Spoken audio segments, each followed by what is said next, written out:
inferences. So with making inferences, we have a big question. Our big question is, how do I read between the lines? That means, specifically, how do I think about what I have in my story, what they're giving me, and how do I put little things in between those lines that are on that page? To put in those little pieces, almost like a puzzle, to put it all together in the end. I will tell you. You're fine. Just catch up with us on the next part.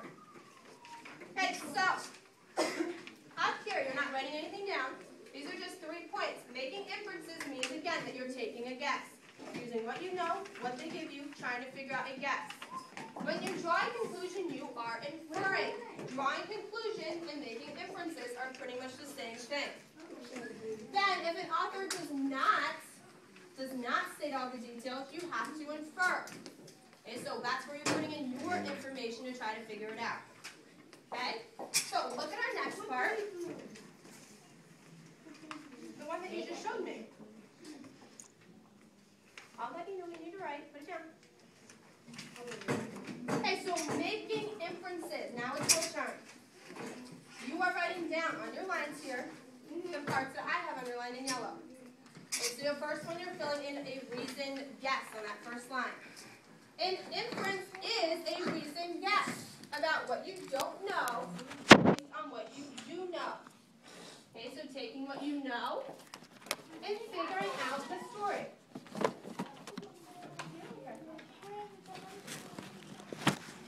I'll try to stay over here. Okay. No, but that's going to sit down. Give me that.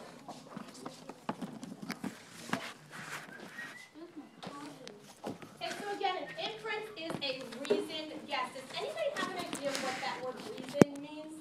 Not that you're just taking a random guess, but you're taking a reasoned guess. Turn around. Reasoned guess. Andre, what do you think? Tell me.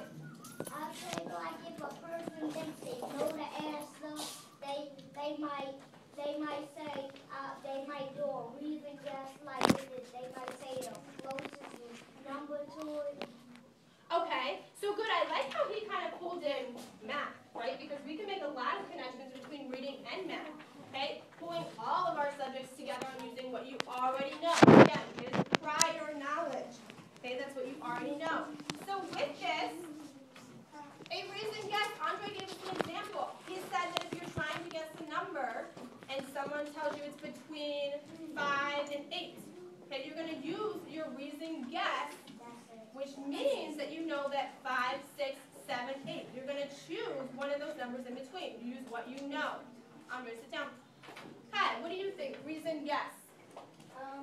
I think it means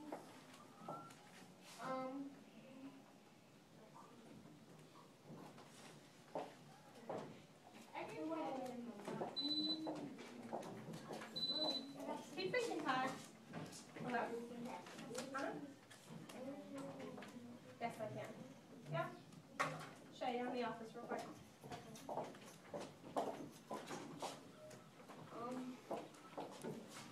Take a guess. Take a reasoned guess.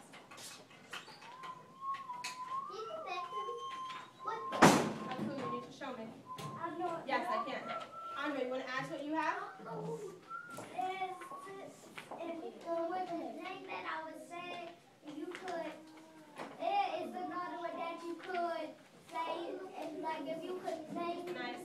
you could think what the answer is, like you could think in your head, if it's 1 to 10, you could just think for the closest number that's almost touching, and then there you go, you get the answer. And there you go.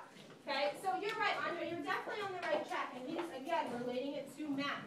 So we're going to keep building on this idea of a random guess. I'm not going to give you a complete forward answer because we're going to explore this idea. Okay, so our next one. You cannot expect to find the answer directly stated anywhere in the passage. So your next part, next to your next bullet, you need to fill in directly stated. What does it mean? They got 2 lines for the rest. That's okay, it's if you need more space. directly stated? Anybody have an idea, a guess?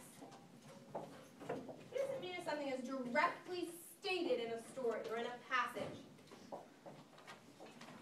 Andre, again, you're an excellent at participating today. Like directly say that thing is like if you directly and like if you look at that, if you try to find something, if you find it, you like directly stated it. Like if you find it, you directly stated it. Okay, so good. He's again using his prior knowledge and he's thinking about going back in that story. Is that what you're saying, Andre? Going back and finding that. And I know we definitely did that yesterday. For those of you who were in here when we did our story about our dolphins, we went back and we looked to figure out whether or not they had a good sense of smell. Okay, because we had people over here that were saying they do and people over here saying they didn't. So we went back in that text and found where it exactly said that they do not. Okay, so good. Kaya. Mine is related a little bit to Andre. Like if you want to find something, you look straight and then when you find it, directly stated it. Okay, so you're using the idea of directly looking at something, which I'm sure maybe someone has said to you, to look directly at the car that's out there. Okay, so it means that I would look exactly that direction and look at it.